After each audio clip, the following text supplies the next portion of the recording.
Spinorama's Michigan goals, a sprawling save across the crease. Live and breathe all the highlight moments with DraftKings Sportsbook, an official sports betting partner of the NHL. New customers bet $5 and if your bet wins, you'll get 200 in bonus bets instantly. Download the DraftKings Sportsbook app and use code THPN. That's code THPN to turn $5 into 200 in bonus bets if your bet wins. In partnership with DraftKings, the crown is yours. Gambling problem? Call 1-800-GAMBLER. In New York, call 1-877-8-HOPE-NY or text HOPE-NY 467-369. In Connecticut, help is available for problem gambling. Call 888-789-7777 or visit ccpg.org. Please play responsibly. On behalf of Boot Hill Casino and Resort, Kansas, pass-through of per wager tax may apply in Illinois. 21 plus age and eligibility varies by jurisdiction. Void in Ontario. Restrictions apply. Bet must win to receive bonus bets, which expire in 7 days. Minimum odds required. For additional terms and responsible gaming resources, see dkng.co/audio. Limited time offer. Copyright NHL 2025. All rights reserved.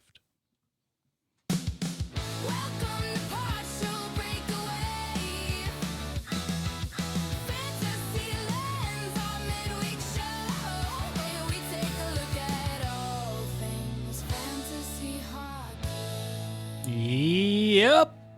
Episode 125. Thank you, Avril Lavigne. As always. As always. Fantasy Lens. Fantasy Lens episode. Guys, midweek episode.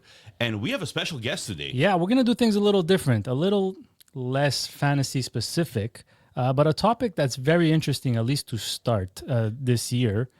Rebuilding versus retooling. But in a way, this could kind of correspond to fantasy because a lot of GMs, fantasy GMs, have the same kind of question marks and the same kind of problems when it comes to these kind of questions.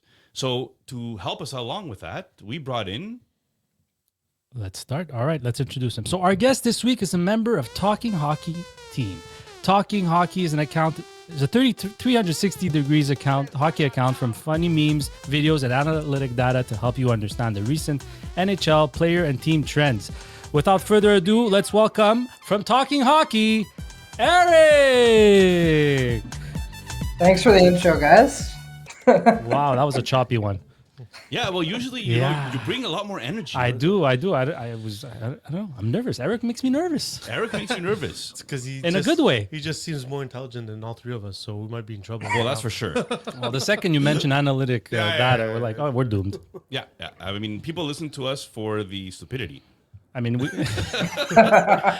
analytics we provide are like shooting percentage and goal save above expected. Like Guys, that's our cutoff. He has a 30% shooting percentage, so it's not going to last. It's not sustainable. It's not sustainable. That's our go-to line, actually.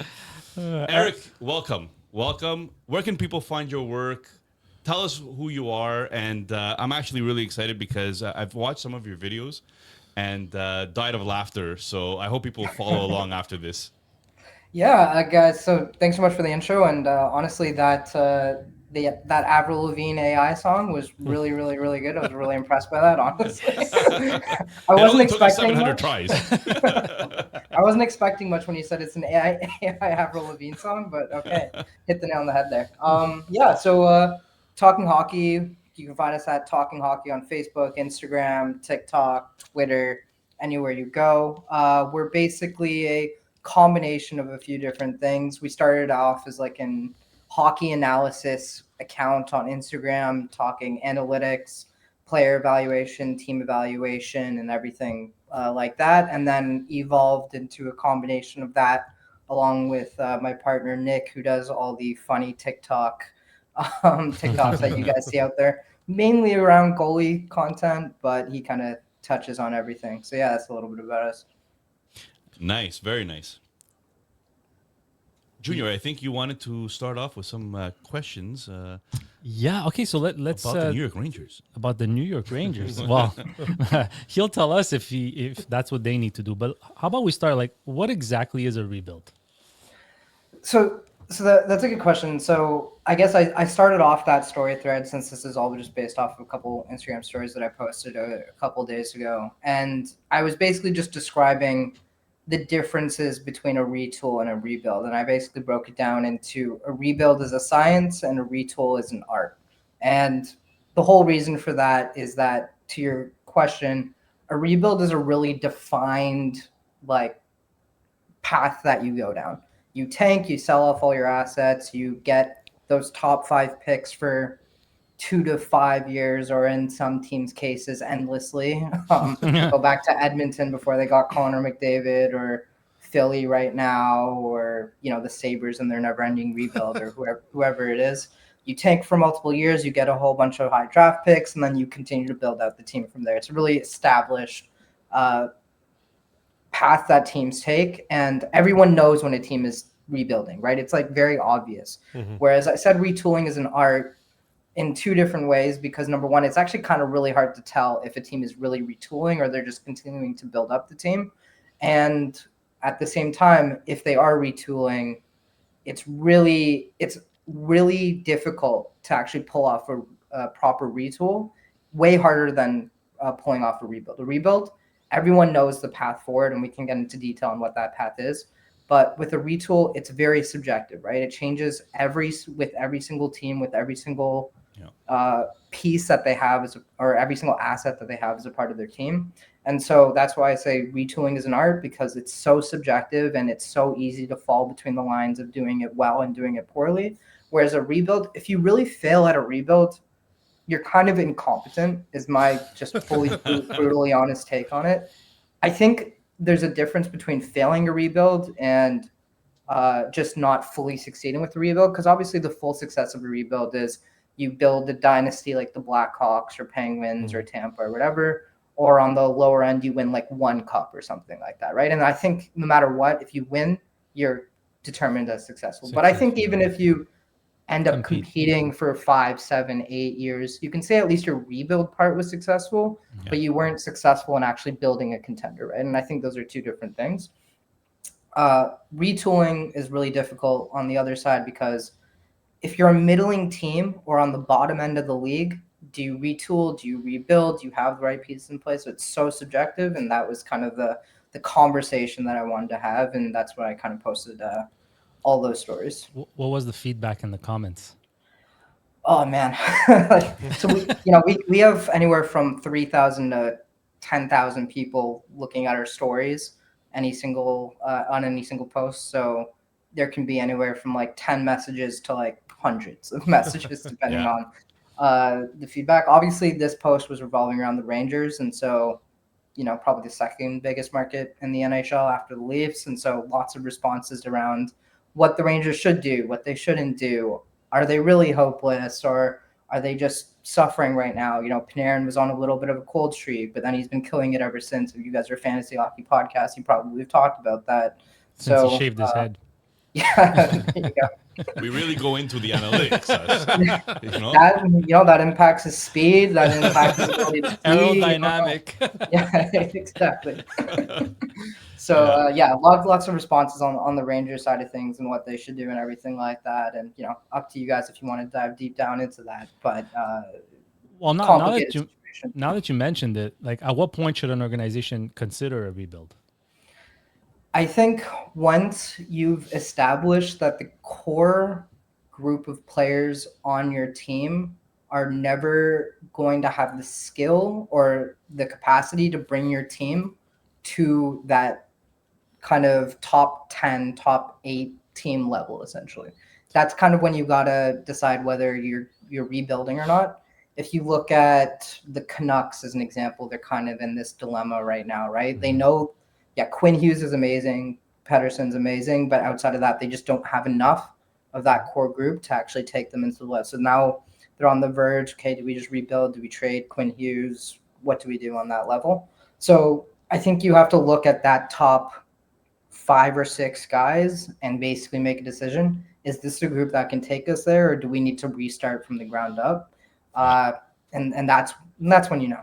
Yeah, because the thing with Vancouver also is they know if they don't change anything, Quinn Hughes isn't re-signing with them in 2 years. Exactly. So they're gonna lose him for nothing. So at this point, it's either they start building up that core, which I don't think they could, or they start like you sell Quinn Hughes now, you get more for him than if he is a year into UFA because he can go wherever he wants and he has no trade clause. Like he has no protection, no but he kind of protection. has a little leverage anyway. He has but leverage. he had now when he has 2 years left on his contract, so it's not so bad. At least he's stuck with that. Does team he have for a 2? year. No, I think this is his I think final this is year. last year. No, I No, think he's it's a year got and a 2 half. years. Two He's got years. this year and then Oh. next and year. next So year, that's what I'm someone's saying. grown. Yeah. If they trade him now, at least it's Yeah. But a team that's trading for him is going to want some security in. Or if you're coming to us, you're coming for a long-term contract. Yeah. They're not going to give up all the assets in the world for a 1 year. no, exactly.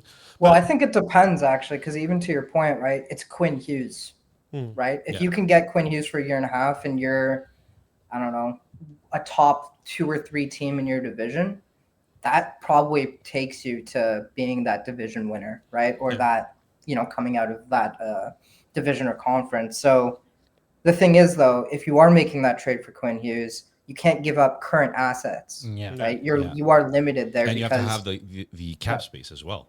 cap space and no current 7.85. assets. It's not that bad, actually. And from a fantasy perspective too, like if you want to rebuild, the time is like if you feel like you're stagnant in your dynasty league and you're constantly in the middle of the pack, you got to make a decision. You either start selling assets to really go get a superstar, or it's time to sell away your assets to start over. Well, how difficult was a retool? Like, we've seen Washington retool, and Washington is like the epitome of what a retool should look like. But how many teams have tried that and failed, Oh, right? yeah. We live in Montreal. Yeah, We were we lived retooling it for so long. for 15 years. We've been retooling until they finally decided, let's rebuild. With the Bergevin era, it was all about that, Eric. It was about, let's retool, make the playoffs, and Anything could happen. Anything could happen, or let's Because you had Carey Price. and It's like that year that he signed Jonta Camilleri, and then they went on that playoff run. the Then worst- they did it again with Toffoli and the worst Hoffman. year. The worst year was when they made the playoffs and they signed, I think it was Ott. No, that was the deadline. that was a That was trade deadline. deadline. Trade deadline, Ott, like it was just ridiculous with the. What was deadline. that free agency year where they King. went in on like Carl Osner and like all those Oh, guys? my Like God, that was yeah. was that 2016 free agency so. year? I think That so, was yeah, a yeah. disaster. No, that was a but- complete disaster. But that's It set us back. But that's what we're talking about. Yeah. That's where he was trying to retool the team, and it was a complete failure. He went after the number one free agent asset that was there, which was Carl Osner at that point, and it completely failed. Some bad pro scouting. yeah, There are only 5 to 7 GMs probably in the league that actually can successfully pull off a retool. I think that's my kind of guess because it's just so difficult. You have to have a combination of multiple different things. One, you have to draft extremely well. Washington, like you said, like your example, right? Incredible drafting, even though they haven't had top 5 or many even top 10 picks, right? You have to be able to use free agency well. You have to evaluate players really well, and you have to manage cap space efficiently. If you can't do those 4 things, you cannot do a proper retool. Whereas if you're doing a proper rebuild, you only need to draft decently well because you're still getting high-end picks, and you need to manage your cap space efficiently. So that's why retooling is so much more difficult than a rebuild. I think there should be at least 10, 15 GMs in the league that could pull off a decent enough rebuild, but there's only probably 5 or 7 GMs in the league that actually can pull off a retool. Probably Washington's GM, Florida, maybe Tampa, Carolina, maybe the Bruins manager. Very few. And I think Tampa was kind of good at rebuilding and retooling. Like they knew when to sell off on Stamkos. They didn't keep him till he had till he was a detriment to the team. well, And not only They took that cap space and they went to acquire, like instead of spending, first round picks on guys, they took that and they filled up the rest of their team. It didn't start with Stamkos with Tampa Bay. It started with not re-signing Le Cavalier. Yeah, not re-signing Saint Louis. But that was Yeah, their if you want to rebuild go time. back that far, yeah. like you go back that far with Tampa Bay, they didn't sign those 2 guys, but they knew they had other stars coming in. So it was I'd say St. Louis was able to mold Stamkos quite a bit, and then they let him go to New York. Yeah, and then they and then build, the whole Stamkos era started, and and then the Headman, and then from there they're Kuch. yeah, point second round. It's I mean, trading Drouin for Sergachev helps.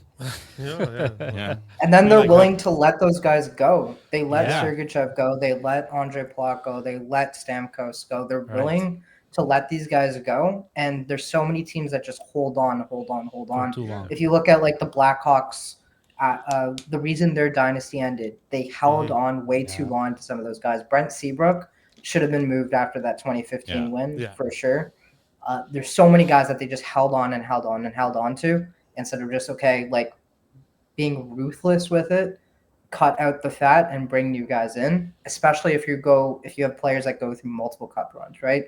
Guys are worn down, they got injury after injury after injury, they're tired, might lose a little bit of that motivation, that drive if you have 2 or 3 cups under your belt, right? So you have to have that ruthlessness as well. And You have to have the coaching as well, right? Like we look at Washington. Washington has Carberry, who is very good at making people play his system. And even if you're a stranger, you come in and you're able to do it. Florida has it with Paul Maurice, right? There was like 4 or 5 guys coming into the team every year, and they play the Florida style. There's no like, okay, you get to do your own thing, right? And a big failure in that is Nashville. Nashville tried the retool, well, the thing and is, they just failed. And I think an important component to what you're saying too is the culture of the organization. Yeah. What kind of culture you have, Yeah. right? So that starts at the top, and we see all the successful retooling teams had a great culture, a great organization.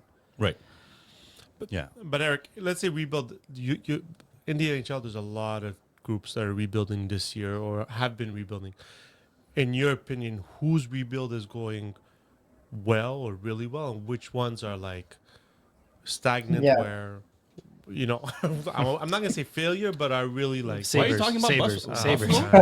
I Sabres is always the answer to what's going wrong in the NHL in any given year. Well, we were on the verge of saying Detroit as well at one point. This Yeah. year seems to be a little bit better. the but, eyes are planned. yeah. the eyes So are planned. which teams do you see in the NHL now? Like because there's so many young players that are Yeah. like Anaheim, San Jose, Chicago. So in your aspect, which one do you think is really the rebuild is really ahead of schedule?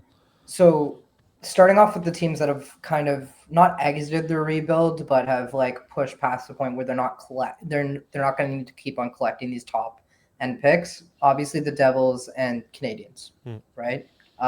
Canadians are done being at bottom 5, bottom 10 team in the league. They're not at they're nowhere close to a contender yet. Obviously, they still have to develop a lot of their guys. They still need to bring the right pieces in. But I think the Canadians and the Devils pulled off the rebuilds extremely well, brought in a lot of that elite talent, developed their players really well, supplemented them with the right players overall, and then are cleaning up their cap tables as well. Yeah. Montreal has Josh Anderson and Brendan Gallagher leaving. I think after this season, or it might be one more season for one of them. I think Gallagher has one more after this one. There you go, right? So Canadians are going to be in a really great position. That's on the East. On the West, I mean, I guess there's no teams that really did that full rebuild as of yet. If you go into them, yeah. I would say Anaheim probably is. Well, that was I was closest. going to put them in the middle tier almost because I still think Anaheim, they're leading the Pacific somehow, but I don't think they're that's not a sustainable, I think, path for them realistically. But they are kind of they're probably closer to Montreal than they are to like the Sabres or whatever else in terms of like the path through that rebuild. And agree. that's mainly because like they have some rookies right now or second or third year players that are absolutely killing it, right? Like Leo Carlson's insane. Yeah. Seneca is insane. Some of their defensemen like Lacombe, who's come up, is insane. Their goaltending is incredible. They have a lot Cutter of good pieces Gauthier. there. Cutter Gauthier was a nice little What does he have? trade. 14 goals this year already, or something? 14 goals, 150 shots. I think he leads the NHL in shots just after McKinnon. It's him and McKinnon, the top 2 shooters in the NHL. There you Which go. is very Right. So impressive. and again, that's good drafting. Like, yeah, they had Leo Carlson at second overall, but a lot of these other guys weren't top 2, top 3 picks, right? So again, good drafting on Anaheim's side. Lacombe was the second round pick, so a lot of good drafting overall. Yeah, and so into that middle tier, the guys that are kind of coming out of their rebuild. I think Anaheim is one of them. I think Senators kind of are one of them. Like they're not, but they've been. Senators are kind of weird because they've been like this eternally rebuilding team now for a Yeah. decade. So I don't know. We're gonna get so much hate for this. They already hate us enough, Sens Yeah, fans, but Yeah. yeah. And then, the teams that are going into the rebuild or just starting the rebuilds right now is kind of like, I don't know, like the Blue Jackets, again, they've been rebuilding forever now Yeah. to an extent. Sabres have obviously been rebuilding forever now as well. Maple Leafs are probably going to have to retool realistically, bottom out for 1 year and then hope to come back next year a little bit stronger. Rangers are kind of interesting. Again, retooling situation, not really a rebuilding situation. Then Predators are just starting the rebuild, right? Like they just got top 5 pick last year, and they're gonna have to do that for another couple of years. Canucks and Flames, both are gonna need. I mean, Flames have to rebuild. Like they don't have any Yeah. choice. No. They're a complete disaster. It's just Yeah. they don't have anything in the organization right now that's on the team that I think is going to be there longer term outside of like some of their rookies.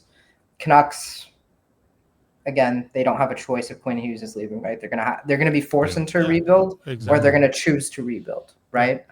The worst case scenario is being forced into a rebuild, in my opinion. That's why I thought the Flames years ago should have rebuilded, because now Yeah. they're forced into a rebuild instead of being able to trade all these guys earlier on for way more than they were probably worth at the time. So yeah, that's kind of the landscape right now. Well, you mentioned Toronto, and you mentioned a possible retool for Toronto. Being somebody from Toronto, what does that entail? What does that entail for you? What do you think that? How would that look, kind of, in order to bring Toronto back to a contender, a cup Yeah. contender, and not just a playoff team? Because right now they feel like just a playoff team. So this year, I think there's 2 directions the season can go right now.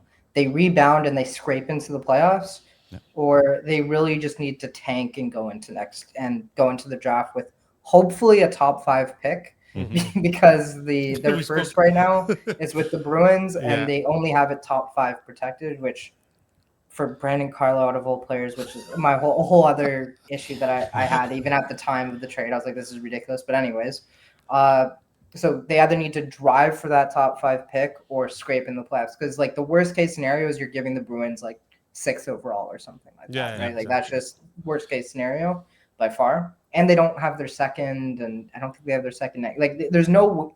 The Leafs literally cannot rebuild. They actually. Right.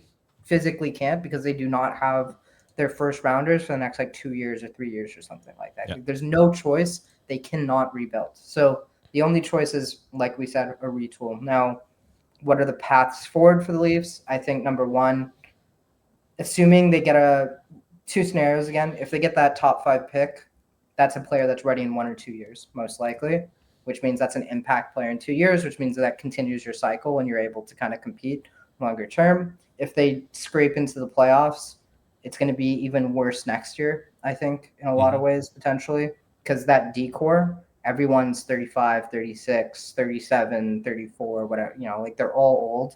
They're all slow. None of them are puck-moving defensemen. So if you're looking at how to fix the Leafs, they've got to at least bring in 2 new defensemen, I'd say.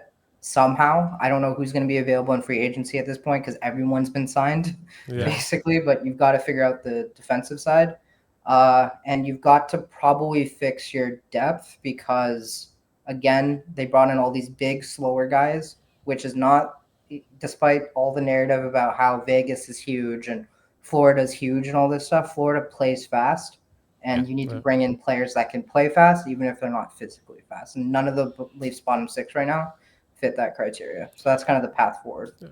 The pending UFAs are Rasmus Anderson, John Carlson, and Jacob Trouba. Those are the top 3 defensemen available in free agency. And Toronto go. draft this year, Toronto has their 3rd, their 5th, and San Jose's 6th.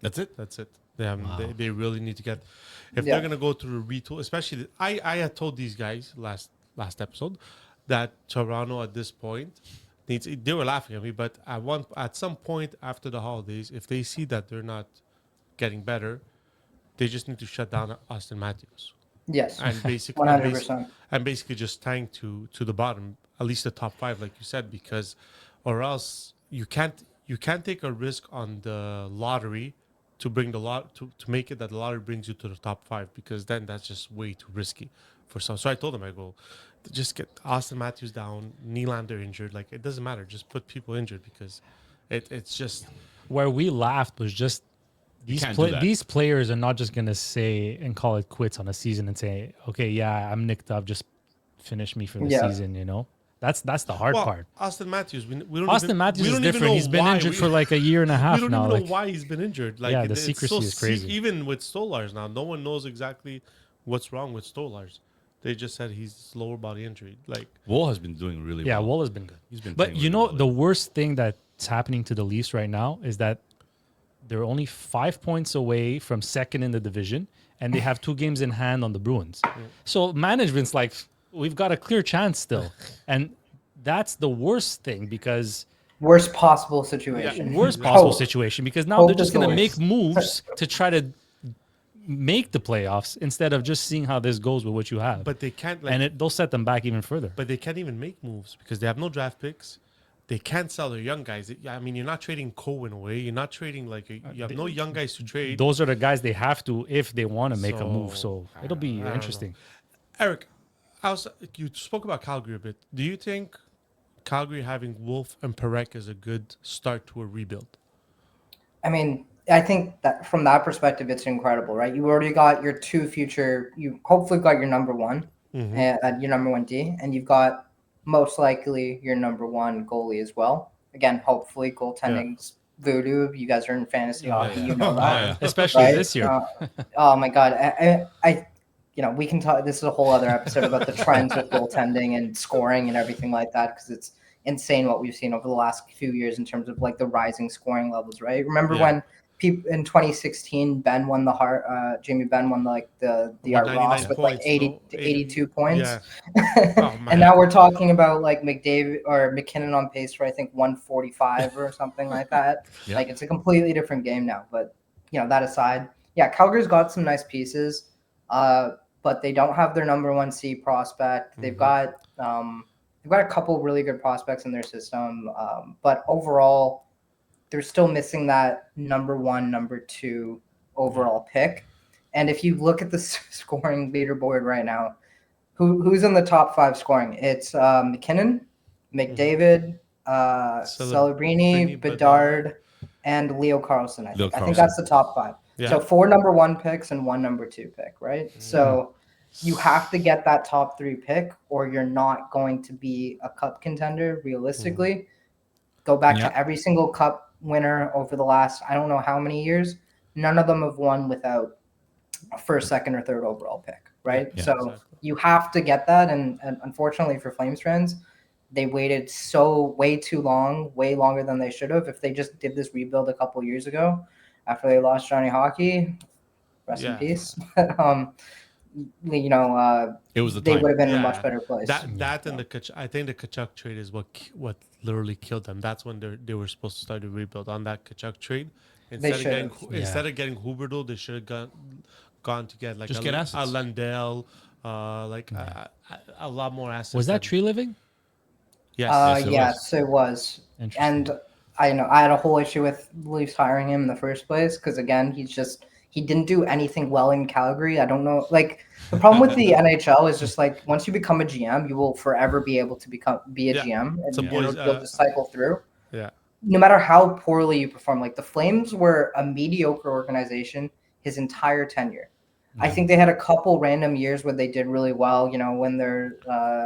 When Monahan, Gaudreau, and Kachuk. I think they were and both. Kachuk had an insane line. Giordano had like a Norris winning year. Like you can't you can't build a career off of Mark Giordano at like 40 winning the Norris. You know what I mean? Like that's ridiculous. So, he had no success and then goes into Toronto and screws it all up. Doesn't Dave Nonis still have an NHL job? Yeah, he does. I think is it with like who is it with? I think it's St. Louis or something. I'm sure someone can look that up. Probably some mediocre team. I don't know. I actually think does. it's the Flames right now. I think he's assistant even general better. manager Oh, great. Oh my God. to Craig Conroy. Anyways, that was Eric, I just want to touch on because I know in your stories you did mention the Rangers and it was a big Yeah, it's topic. with the Calgary Flames. He's a VP of hockey operations. Wow. Yeah, there you go. That Anyways. explains so much about the Flames organization, the decisions that they make. Okay, well, just to go back to the Rangers, I know you said they don't have the management to do a proper retool, but do they have the assets to Yes. possibly retool? Like that's the thing about what's been so frustrating about the Rangers build, because let's go back a few years, right? They bottom out, and then not even really truly bottom out. They just got so lucky on back-to-back lotteries where they raised like 7 ranks or 8 ranks or something like something insane, right? And they get blessed with a first overall and a second overall in back-to-back years, in years where they were really almost fighting for a wild card spot for most of the year, right? So they get absolutely blessed. They also get blessed with Panarin, who comes to them out of free agency, and Adam Fox, who manipulates his way from Carolina and the Flames to the Rangers. So they get a number 1 winger, they get a number 1 D, they get blessed with a first overall, they get blessed with a second overall pick within like a 2 or 3 year window, basically. And somehow. Yeah, with starting with Lundqvist net and then moved over to Shesterkin, which is like the most insane transition you could ever have, right? You go from the best goalie in the league, or at least a top 2 goalie in the league, you know, you can have your Carey Price debate, all the way to Shesterkin being again a top 3 goalie in the league. You can debate between him and Hellebuck and, you know, whoever else in any given year, right? So they get blessed with all of this. And then they proceed to not have almost any of their draft picks actually succeed, basically, right? And none of their second rounders succeeded, or the thirds, or the fourths, or the fifths, or anything. All of their first rounders underachieved completely. You go back to even like Elias Anderson, which was, I don't even remember what year was that, 2017 or something like that, he was right? Traded to LA after, and there you go. So just almost none of their first rounders worked out. Even the ones that did got traded away, right? So just complete disaster. But somehow they still, in this organization right now, have so many assets that they could theoretically use into turning things around too, right? They have a lot of picks still. They have a really bad prospect pool at the moment, but they still have some guys that they can trade. They have, again, they have Adam Fox. I'd argue top 3 defenseman in the NHL. Some people will disagree, but I have him number 3. They have Panarin still. They have really good scorers up front who've largely underperformed so far. They can, I think Lafreniere still has another gear to him. They have the pieces. I don't think it's as difficult to turn around as it should be. On the other hand, I don't see them ever becoming a cup contender realistically with the core of players that they have, because outside of Adam Fox and Shesterkin, they don't have that those top end players up front. And that's just unfortunate considering they had those first and second overall picks. Since 2017, Rangers draft pick. In 2017, they had the 7th overall, Elias Anderson. In 2018, they had the 9th overall, Kravtsov. In 2019, they had the 2nd overall, Kako. In 2020, they had the 1st overall, Lafreniere. They had the 19th overall, Braden Schneider. 2021, they had the 16th overall, and they have Atman. Like, this is just none. Like complete. And the worst part is, like, some of those picks didn't even make sense at the time too. It wasn't like, okay, we drafted Lafreniere and it sucks that he didn't become this superstar that a lot of people thought he would be. But like, Ottoman didn't make any sense. Brent Schneider never made any sense. I don't think Elias Anderson at the time, and from my perspective and the numbers I looked at, ever really made any sense. So it was just bad picks with being blessed with guys that they just couldn't develop. And I forget who made the point earlier, but it is coaching too, right? These guys just gonna ask, have never been developed in this organization at all. Yeah. Like if you're drafting some guys that are consensus number 1, number 2, number 3, whatever picks, and they're still not consistently working out in your organization, it's not drafting at this point. It's not the scouts. It's the player development internally plus coaching. And I think historically, the New York Rangers have chosen to bring in coaches. I'm going to ignore Mike Sullivan for a second, but coaches that did not develop their players internally well at all, didn't give them the right ice time, never really gave them good opportunities. I don't know what the hell was going on behind the scenes in terms of developing them and working on their strengths and doubling down on that. But that's a whole other So, story. but fantasy managers, because we also draft players into our Yep. organizations Yeah. after they've been drafted by the NHL teams. For many years, we avoid New York Rangers draft picks because they'll never be developed. Yeah, the only No matter one, how good they look in the OHL Yep. or wherever, they just never will be developed. the only one that really was touted was Gabe Perreault. Yeah, I mean, but even there, like I was speaking to General Manager Batista, right? And he was telling me like I would love to get a Gabe Perreault. It scares me that he went to New York.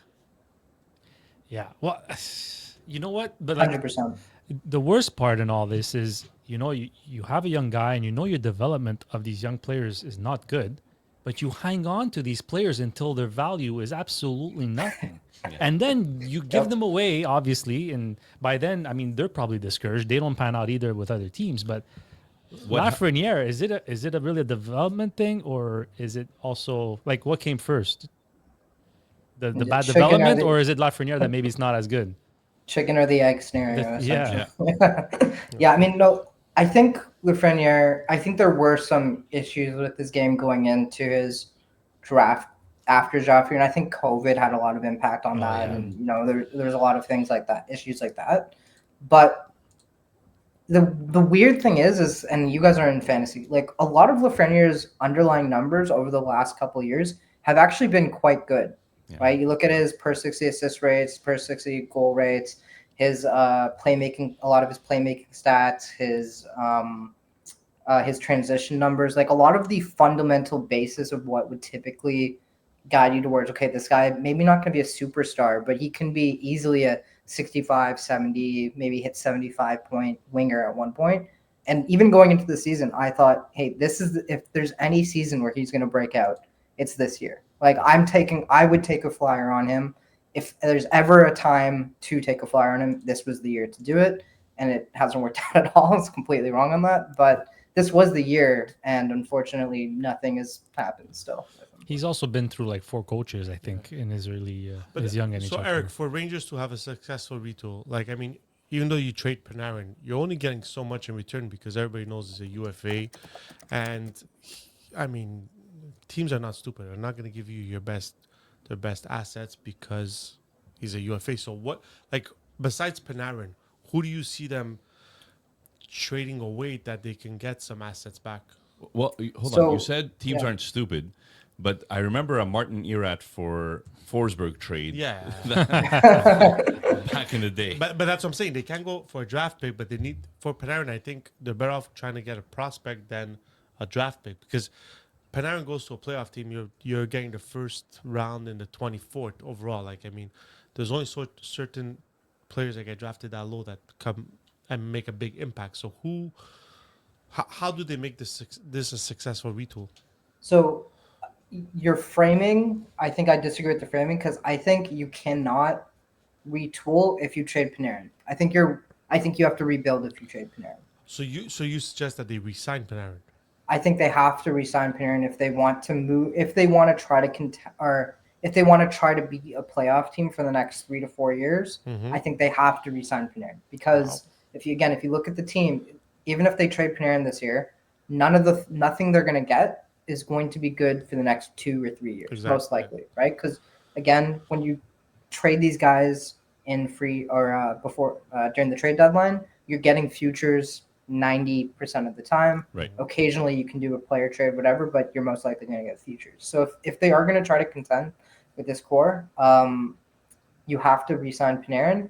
You have to fix that bottom six. I mean, like look at the guys in the bottom six. Like none of these guys are players Terrible. Terrible. completely garbage, right? But the good thing is fixing third and fourth lines is so easy. Yeah.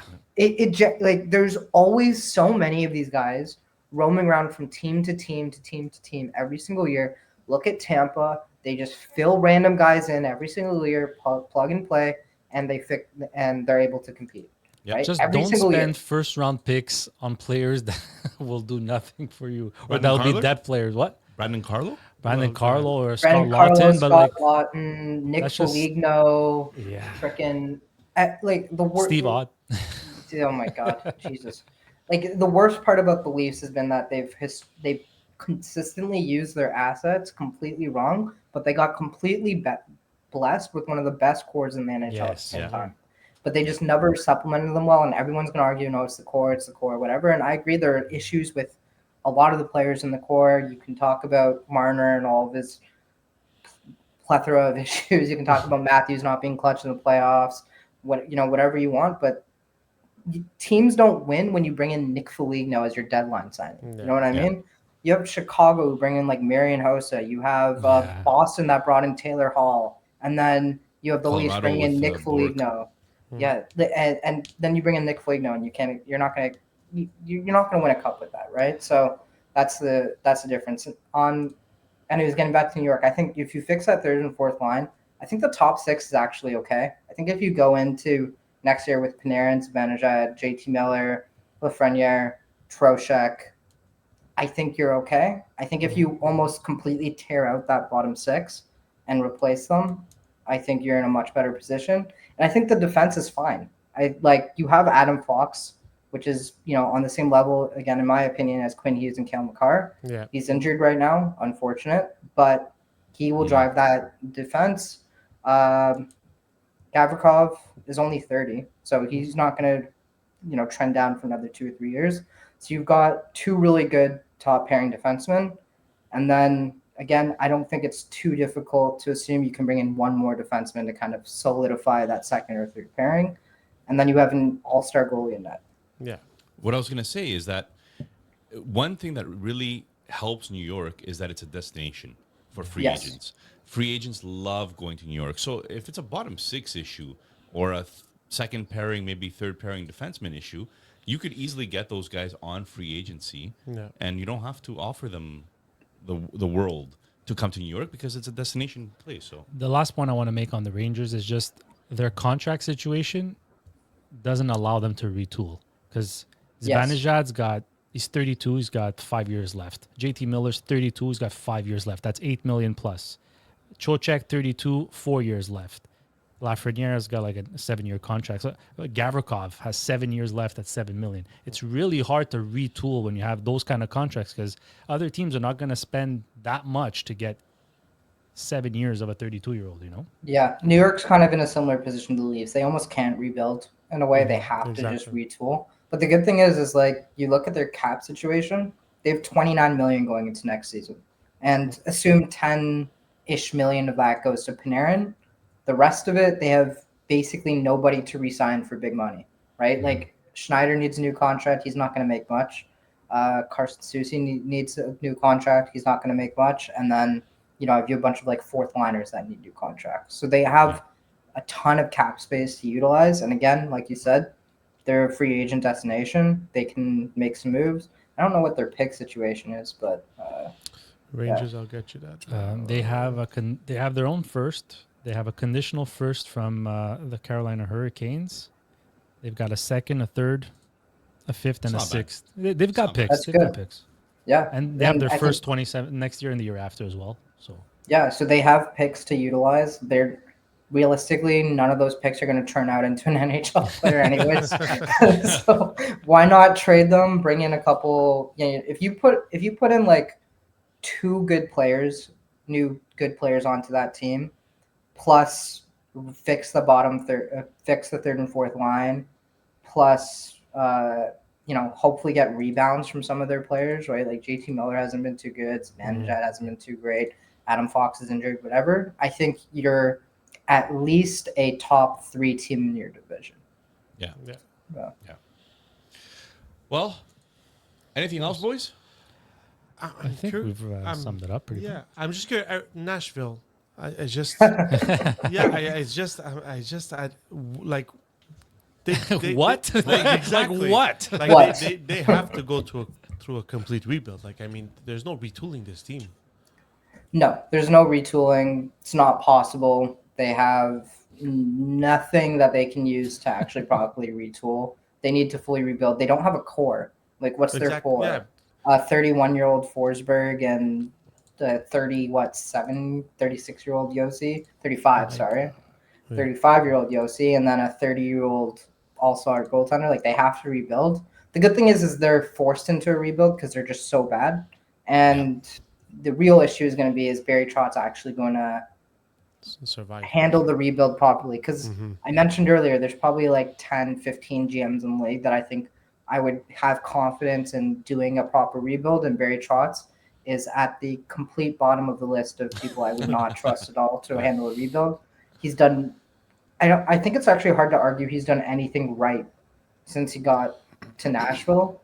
To an extent, As a GM, yeah. As a GM, as a coach, did Yeah, exactly. incredible coaching career. You think he should have stayed there? Because as a GM, he's kind of ruined his legacy there a little bit. Because Hasn't done anything right. they have assets to start the rebuild this year. I mean, you trade off Ryan O'Reilly, you're getting something in return. Steven Stamkos, all depending on if he turns it on or not. Philip Forsberg, I mean, you can get heaven and earth for Philip Forsberg when it comes The to two guys you could really bank on is Yossi and three. Forsberg. Why you're not keeping Saros? Yeah, I don't know if his value is as high as those other guys though. Goalies are hard to trade. I know, They're like he's inconsistent, especially since he signed that but deal. look at the team he's playing. I think they would get the most out of Saros. And he's a small goalie. You know how these dinosaur GMs think, right? Small Yeah. goalie. Well, yeah, the only goals I've been getting drafted are 6'7" and taller in the past 3 years. It's ridiculous. By the way, the Rangers did have a GM that you could trust in a rebuild, and he was starting it. Jeff Gordon. That's right. They let him go after that notice he sent to the league. Yeah, he sent the Bashing, notice to the yeah. league that we got to start rebuilding. And No, he sent that to his fans, but then he said something ridiculous. Was it about the referees or I don't know? Someone didn't get suspended or so. Oh no, it was player safety. It was George Paros. Oh. He sent out a public letter, like he like Shaming him. shaming him, and then the Rangers let him go because Bedman was probably like, you can't keep this guy. When did Gordon get fired though? What year was that? It was, I think, the year after Lafreniere, if I'm not mistaken. Yeah, he was So there then, for that if job. anything, he was the architect of their failed rebuild to an extent. In Yeah, a lot to of a ways certain too, extent, you're right. because he was the one that failed to draft anyone from 2017 to 2020. Yeah, Yeah, he got fired in 2021. there you go. So I think, if anything, he's largely responsible for the failed. So maybe he learned from his Rangers. mistakes this time around. I don't know. Yeah, We'll see. I don't know. It's I mean, I think all GMs you give it. It's hard in some ways to fully assess a GM based on the moves that they make because you don't know what's going on behind the scenes from ownership, right? That's right. Like I always give like the Buffalo Sabres GMs a little bit of a break because the Sabres ownership are just a complete disaster. Like Oh, everything you yeah. hear, whether it's rumors or facts or reported from insiders, whatever, it's just that they're a complete disaster. And to successfully pull off a proper rebuild, you need great management and you need patience. And you have to have both. You can't just have a great manager who doesn't have patience or not patience or patience from at least management, right? Yep. Rebuild takes multiple years to go under. And if you have ownership that's rushing you, if you have ownerships that's telling you, hey, go and sign this free agent, we really want him, he's going to put people in seats or whatever, you're going to fail your rebuild because you're just not timing things properly. So I give GMs a little bit of a break because you don't know what's happening on the ownership side. And that's the biggest failure. I think the biggest failure is not sticking to your plan. If you have a plan, Yes. if you're trying to rebuild, you have a 3 to 4 year window, let's say, to rebuild, and you might bring in some free agents here and there to speed it up, or you might make a couple of trades to speed it up. But if you don't stick to the plan, you're basically shooting yourself in the foot. And I think that's what hurts them often because they'll have in a rebuilding transition, sometimes you'll have a great year when you're not technically ready to have a great year. And then you Yeah. suddenly think, oh, well, we're way ahead of where we should be. And you start making moves like the Sabres did so many times to try to compete when you're clearly not ready. And that's the same thing for fantasy GMs. It's the same. Yeah. It's the same lesson for fantasy GMs. so. I remember seeing a tweet about Gorton. I just saw it. So before he was with Rangers, he was with Boston. He was responsible drafting Phil Kessel, Milan Lucic, Brad Marchand, trading Raycroft for Tuukka Rask, and bringing Zdeno Chara. and Mark Savard to Boston. Don't So- remind me on that one. So maybe in the Rangers organization was just an organization that wasn't ready to, like Eric says, to do the full rebuild. So they might have, There's also a factor that like GMs move past their expiration date in terms Yeah. of their talents and their ability to adjust to a new NHL. You look at a lot of GMs that were really successful decades ago. You want to go Trelly, you want to go Ken Holland or whatever. Yeah. These guys are just complete disasters in the modern NHL, but Oh, yeah. we're Scott able Bowman. to figure things Yeah, out not years Scott. ago, right? What's it? Stan Bowman? Stan He's Bowman. another. Oh, Yeah. we don't know what's happening with that Edmonton team, man. And there's also two elements to a rebuild, right? There's the amateur scouting, and then once you're close to ready and you got to start adding to your team, there's the pro scouts. So sometimes the pro scouts will let you down Well, and outrank destroy the what you amateur built, ones, yeah. which is what I like what Anaheim started to do. They brought in Kreider, they brought in Trouba. Seems to be going well, but All I know is that we could probably talk about this forever. Oh my, forever. Like literally, we could talk about this forever. I was about to Yeah. start going off on a tangent about another team, and I'm like, you know what? Maybe I should stop here. Like how's Philadelphia doing it? Anyways, we'll stop here and Tune in next time And for episode Let's do this 2 with again, Eric. man. Yeah, for We'll sure. go I had a round lot of 2. fun. Yeah. I had Yeah, a lot let's of fun. do it. We'll Yeah, even this was talk a lot more of fun. fantasy stuff too, because I'm a big fantasy hockey nerd. I even wrote a whole ebook on it. So Really? yeah, Where can we find this ebook? this is in our link in bio. I'll send it to you guys if you guys All right. want to Absolutely. Take a look at I'm it. down to Sure. read that. I'm down. Yeah, it's like Absolutely. a 80-page ebook on all things fantasy hockey. So how to evaluate players, how to build up your lineups. It applies to everything, whether you're like a dynasty league, keeper league, whatever, or just a one-year league, whether it's points only, multi-cat, whatever. So Full it's analysis on everything. it's a religious book.